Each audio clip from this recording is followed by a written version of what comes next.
I've been getting some questions about mech, and I thought I would take this opportunity to address a few of them. The first one is mech still relevant in today's world? Well, it's only been 6 months since my last video, so I certainly hope I don't have to create a new video every 6 months before people start asking me, is mech still relevant? But let's investigate that. Here I have my test scene that I use. Here's the performance testing script.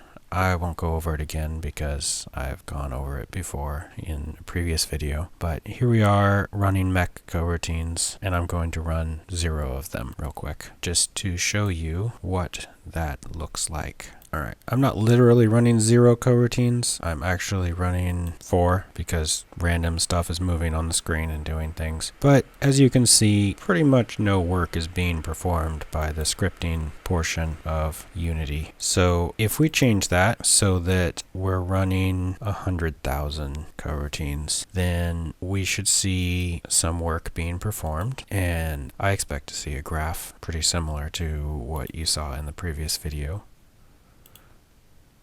There we go, 100,000 coroutines, and they're using 97% of the processing and leaving things at 16.6 frames per second, which is not so great, but it is 100,000. Now I'm using Mech Pro for this demo. I could be using Mech Free. The core is the same. Mech Free runs just as fast as Mech Pro, but Pro just has more features. Some of the features like singleton coroutines and extension methods for delays have become so indispensable to me that I tend to only work in Pro nowadays, even though it turns out I'm not using any of the Pro features in any of the tests in this video. Now, I have found recently that splitting up this counter here is actually kind of a processor intensive task. Now, it never happens when the profiler window is not open, but when you're actually looking at it, the graph looks like this. I've added this drop down here, and it's set to separate the coroutines by default, which is what Mech was doing before. But this is not an accurate view of how much processing it takes to run Mech coroutines. This is only an accurate view of how much processing it takes to run Mech coroutines when the profiler window is open. In actuality, if I'm sending no data to the profiler, then it looks more like this. So this is what's actually happening. This is what's running most of the time. And as you can see, the frame rate has jumped up. We're still running 100,000 coroutines, but now we're running them at 70 frames per second.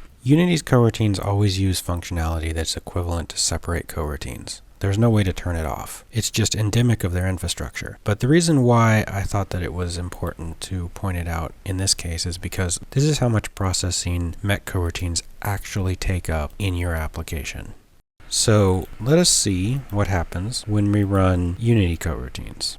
Okay, now we're running Unity coroutines, and things are not looking so great. 100,000 coroutines does not run very well. Frame rate is 7 frames per second, which is not very good at all. There's unaccounted time. Even this simple scene is being slowed down by a lot. So I hope that answers the question of, is mech still relevant? The other question I've been getting is, how much impact will mech have on my project, since I'm not just running 100,000 mostly empty coroutines? I think that's a legitimate question, since what I just showed you is the ideal case for mech. You will not see your project go from 7 frames per second to 70 frames per second just because you're using mech. In light of that question, I want to show you what difference mech can make on an actual project. Mech also makes it so that using coroutines is always faster than using the update loop in your scripts, which isn't generally true if you're using Unity's coroutines. They're about the same. This is from another plugin that I have on the asset store called Movement Over Time. This is one of the demo scenes from that plugin that has been modified. I'll just go over this scene real quick.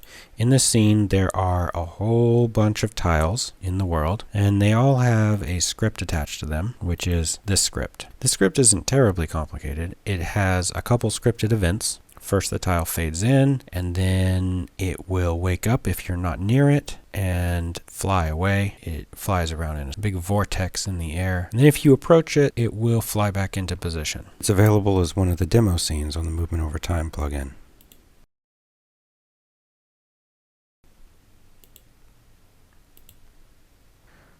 Let's see how this runs.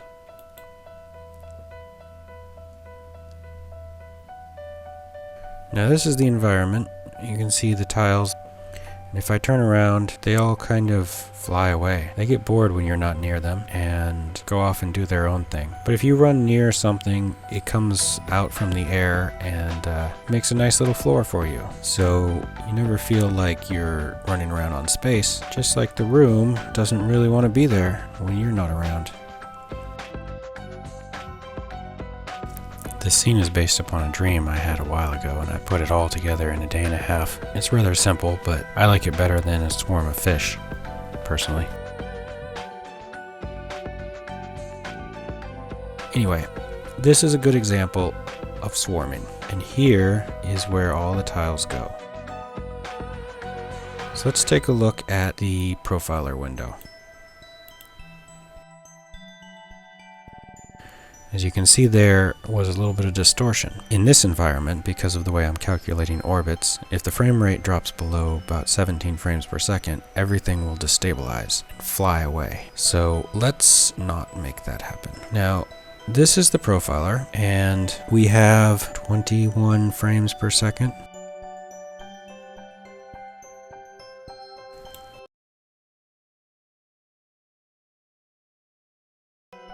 But we can do a little better than that, because here I have on by default separating coroutines, so let's turn that off. That'll make things just a little bit faster, more honest. So we have 26 frames per second now, and if we didn't have the profiler window open and we had this set to separate coroutines, it would be running at 26 frames per second anyway. So I have a little thing here where I can set the target frame rate. Let's just say we want to set it to 20. 20 is a reasonable number when you're moving 10,000 objects around in the environment every frame. And as we can see, this yellow task is taking up about a third of the graph, which is good. Yellow is what you want to see. Yellow means you're doing well. Yellow is vsync. That means the processor is sitting there and waiting during that yellow time. So we're actually not running the processor at 100%. Now we're not running at 60 frames a second, and if we try, we will go back up to 100% because we can only make about 26 frames per second. But that's the way things are. Okay, I'm going to put the video into fast motion for a second. Movement over time is a framework that allows you to define movements. Normally, movement over time uses mech in order to do its essential tasks. But I've created a custom version of the DLL that uses Unity coroutines instead of mech coroutines. And I'm going to just take it out of this web player templates folder, which of course is a special folder that tells Unity not to compile anything that's in there, and take the normal movement over time and put it back into the web templates folder. So now we have a different DLL, and let us see how the scene has changed with this different DLL. Okay, well, first of all, we can see movement effects no longer has a timing component to it. It only has the movement component. That's because it's not even initializing mech. Now, every demo in this video is running on Unity 5.5.0 F3, which is a recent version of Unity at this time. But please don't ask me whether version 5.6 invalidates this video or Unity 2017 invalidates this video, because I expect that the core infrastructure that Unity is running on will continue to run in the same way as it has for a very long time. Unity's already made the improvements that it can make, and now the biggest improvement they could make would be to change the way that they jump into managed code, which I don't believe they are going to do very readily. If they do, I will just have to make a new video. Oh no, it's destabilizing. This is what I told you about. If I look away, it'll get better. And if I look back, it'll start destabilizing again.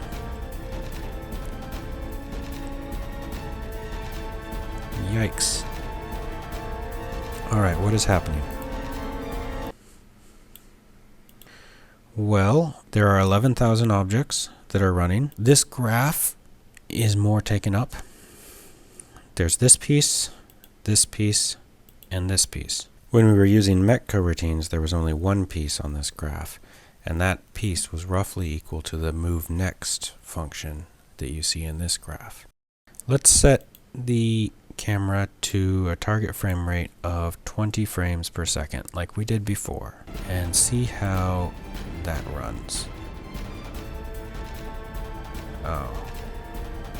I don't think we can even achieve 20 frames per second while looking at that stuff. See that we occasionally have a small amount of yellow in this graph. There's some. But whenever we're looking at the item, there we go. Oh, no. Whenever we're looking at this, there's no yellow. There's no yellow at all.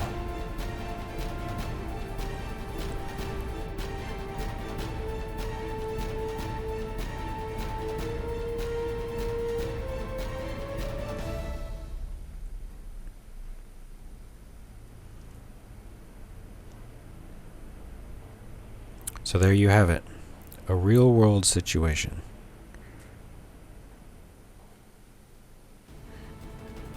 So now I'd like to ask you to consider something. Consider that there is both a free version and a pro version of mech, and that the free version and the pro version will both give you the same performance increase. The pro version just has more features. Now considering that, would you rather be experiencing this or this?